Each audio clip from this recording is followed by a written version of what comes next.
Do you believe in fairies? The more quickly this horror is disposed of the better. The first to emerge from his tree was Curly. He rose out of it into the arms of Secco, who flung him to Smee, who flung him to Starkey, who flung him to Bill Jukes, who flung him to Noodler, and so he was tossed from one to another till he fell at the feet of the Black Pirate. All the boys were plucked from their trees in this ruthless manner, and several of them were in the air at a time, like bales of goods flung from hand to hand. A different treatment was accorded to Wendy, who came last. With ironical politeness Hook raised his hat to her, and, offering her his arm, escorted her to the spot where the others were being gagged. He did it with such an air, he was so frightfully distingué, that she was too fascinated to cry out. She was only a little girl. Perhaps it is telltale to divulge that for a moment Hook entranced her, and we tell on her only because her slip led to strange results. Had she haughtily unhanded him, and we should have loved to write it of her, she would have been hurled through the air like the others, and then Hook would probably not have been present at the tying of the children, and had he not been at the tying he would not have discovered Slightly's secret, and without the secret he could not presently have made his foul attempt on Peter's life. They were tied to prevent their flying away, doubled up with their knees close to their ears, and for the trussing of them the Black Pirate had cut a rope into 9 equal pieces. All went well until Slightly's turn came, when he was found to be like those irritating parcels that use up all the string in going round and leave no tags with which to tie a knot. The pirates kicked him in their rage, just as you kick the parcel, though in fairness you should kick the string, and strange to say it was Hook who told them to belay their violence. His lip was curled with malicious triumph.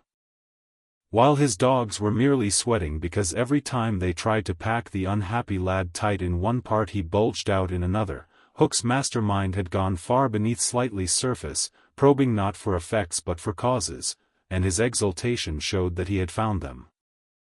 Slightly, white to the gills, knew that Hook had surprised his secret, which was this, that no boy so blown out could use a tree wherein an average man need stick. Poor Slightly, most wretched of all the children now, for he was in a panic about Peter, bitterly regretted what he had done. Madly addicted to the drinking of water when he was hot, he had swelled in consequence to his present girth, and instead of reducing himself to fit his tree he had, unknown to the others, whittled his tree to make it fit him. Sufficient of this Hook guessed to persuade him that Peter at last lay at his mercy, but no word of the dark design that now formed in the subterranean caverns of his mind crossed his lips. He merely signed that the captives were to be conveyed to the ship, and that he would be alone. How to convey them? Hunched up in their ropes they might indeed be rolled downhill like barrels, but most of the way lay through a morass. Again Hook's genius surmounted difficulties.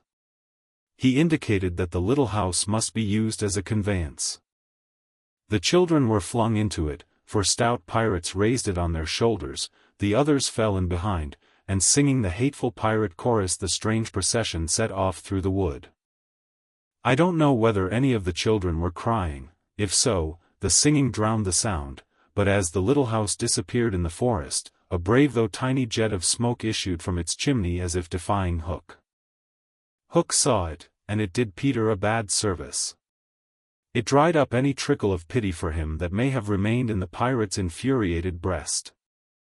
The first thing he did on finding himself alone in the fast-falling night was to tiptoe to Slightly's tree, and make sure that it provided him with a passage. Then for long he remained brooding, his hat of ill omen on the sward, so that any gentle breeze which had arisen might play refreshingly through his hair. Dark as were his thoughts, his blue eyes were as soft as the periwinkle. Intently he listened for any sound from the nether world, but all was as silent below as above. The house under the ground seemed to be but one more empty tenement in the void. Was that boy asleep, or did he stand waiting at the foot of Slightly's tree, with his dagger in his hand? There was no way of knowing, save by going down. Hook let his cloak slip softly to the ground, and then biting his lips till a lewd blood stood on them, he stepped into the tree. He was a brave man, but for a moment he had to stop there and wipe his brow, which was dripping like a candle. Then, silently, he let himself go into the unknown. He arrived unmolested at the foot of the shaft, and stood still again, biting at his breath, which had almost left him. As his eyes became accustomed to the dim light, various objects in the home under the trees took shape, but the only one on which his greedy gaze rested, long sought for and found at last, was the great bed. On the bed lay Peter fast asleep. Unaware of the tragedy being enacted above, Peter had continued, for a little time after the children left, to play gaily on his pipes, no doubt rather a forlorn attempt to prove to himself that he did not care. Then he decided not to take his medicine, so as to grieve Wendy. Then he lay down on the bed outside the coverlet, to vex her still more, for she had always tucked them inside it, because you never know that you may not grow chilly at the turn of the night. Then he nearly cried, but it struck him how indignant she would be if he laughed instead, so he laughed a haughty laugh and fell asleep in the middle of it. Sometimes, though not often, he had dreams, and they were more painful than the dreams of other boys. For hours he could not be separated from these dreams, though he wailed piteously in them. They had to do, I think, with the riddle of his existence. At such times it had been Wendy's custom to take him out of bed and sit with him on her lap, soothing him in dear ways of her own invention, and when he grew calmer to put him back to bed before he quite woke up, so that he should not know of the indignity to which she had subjected him. But on this occasion he had fallen at once into a dreamless sleep. One arm dropped over the edge of the bed, one leg was arched, and the unfinished part of his laugh was stranded on his mouth, which was open, showing the little pearls. Thus defenseless Hook found him. He stood silent at the foot of the tree looking across the chamber at his enemy. Did no feeling of compassion disturb his somber breast? The man was not wholly evil, he loved flowers, I have been told, and sweet music, he was himself no mean performer on the harpsichord, and, let it be frankly admitted, the idyllic nature of the scene stirred him profoundly. Mastered by his better self he would have returned reluctantly up the tree, but for one thing. What stayed him was Peter's impertinent appearance as he slept.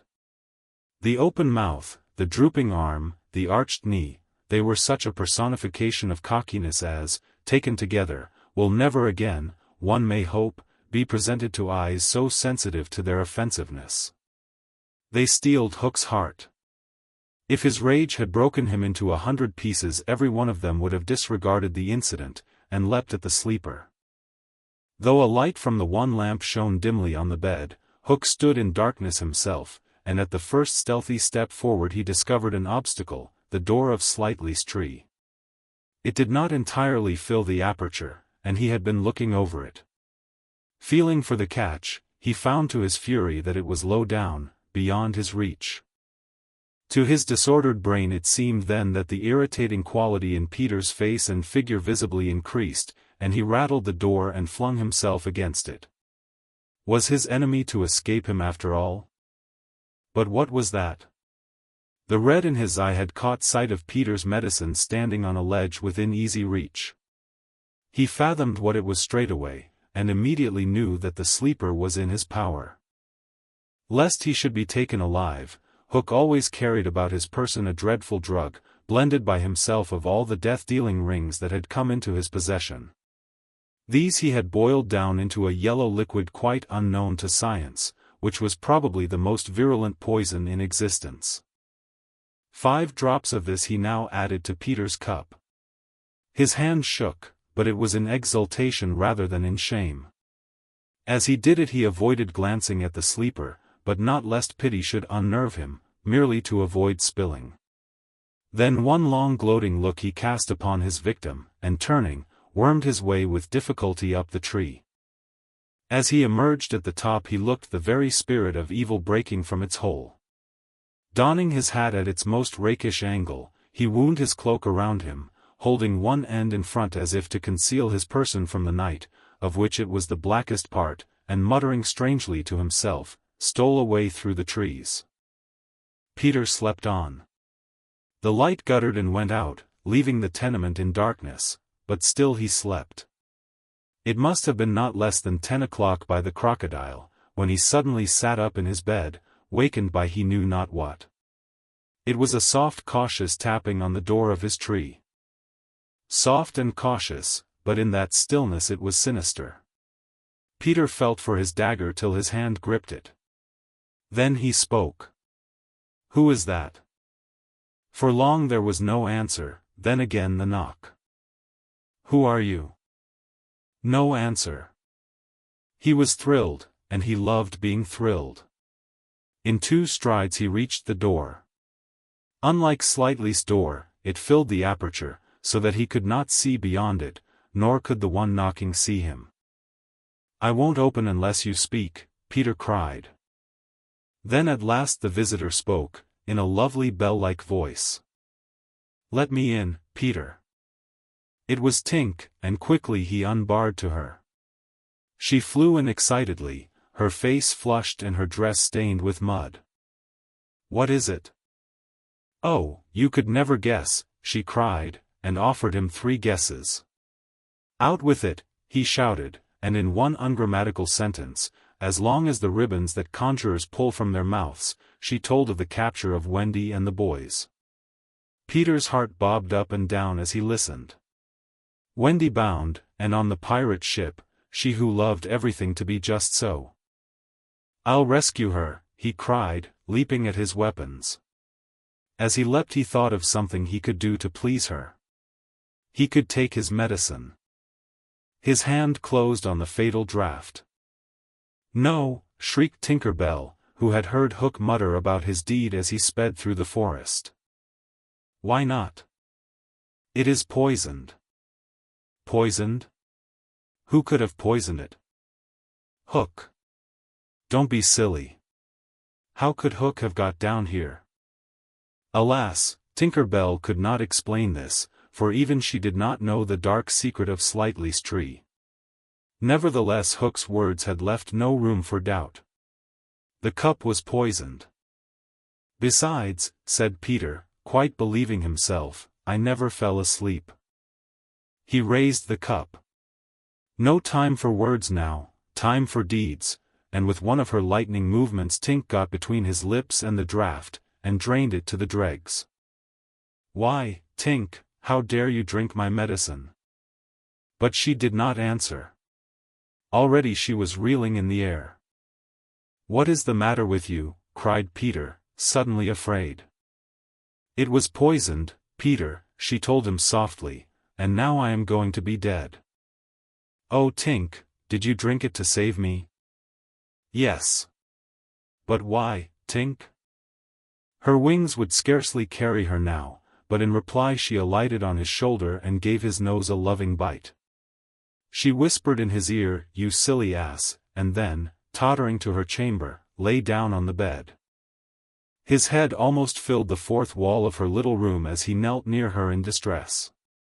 Every moment her light was growing fainter, and he knew that if it went out she would be no more.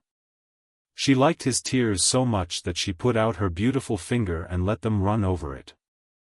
Her voice was so low that at first he could not make out what she said. Then he made it out. She was saying that she thought she could get well again if children believed in fairies. Peter flung out his arms. There were no children there, and it was night time, but he addressed all who might be dreaming of the Neverland, and who were therefore nearer to him than you think, boys and girls in their nighties, and naked papooses in their baskets hung from trees. "Do you believe?" he cried. Tink sat up in bed almost briskly to listen to her fate. She fancied she heard answers in the affirmative, and then again she wasn't sure. "What do you think?" she asked Peter.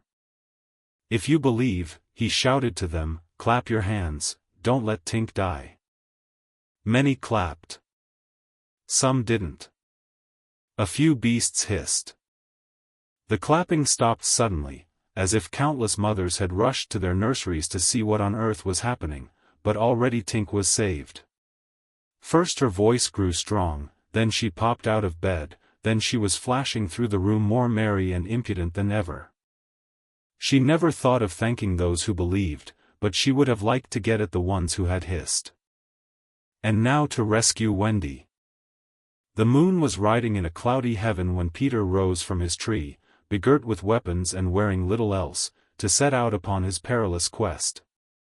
It was not such a night as he would have chosen.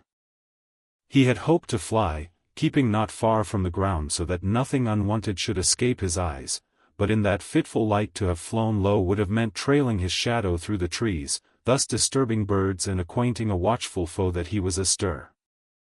He regretted now that he had given the birds of the island such strange names that they are very wild and difficult of approach. There was no other course but to press forward in redskin fashion, at which happily he was an adept. But in what direction, for he could not be sure that the children had been taken to the ship. A light fall of snow had obliterated all footmarks, and a deathly silence pervaded the island, as if for a space nature stood still in horror of the recent carnage. He had taught the children something of the forest lore that he had himself learned from Tiger Lily and Tinker Bell, and knew that in their dire hour they were not likely to forget it. Slightly, if he had an opportunity, would blaze the trees, for instance, Curly would drop seeds, and Wendy would leave her handkerchief at some important place. The morning was needed to search for such guidance, and he could not wait. The upper world had called him, but would give no help. The crocodile passed him, but not another living thing, not a sound, not a movement, and yet he knew well that sudden death might be at the next tree, or stalking him from behind. He swore this terrible oath, hook or me this time. Now he crawled forward like a snake, and again erect, he darted across a space on which the moonlight played, one finger on his lip and his dagger at the ready. He was frightfully happy.